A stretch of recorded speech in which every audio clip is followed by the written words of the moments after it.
Stir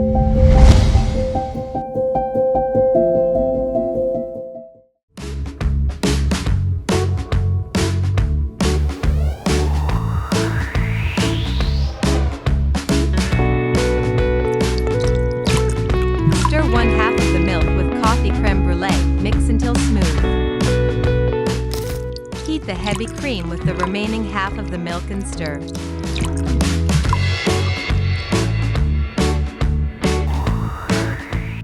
Ensure both mixtures are lump-free, then combine them while stirring continuously. Pour the mixture into ramekins or your choice of serving bowls.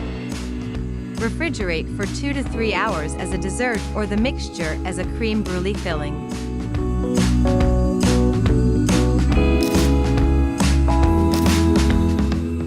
SwissBake Creme Brulee mixes where French finesse meets Swiss excellence.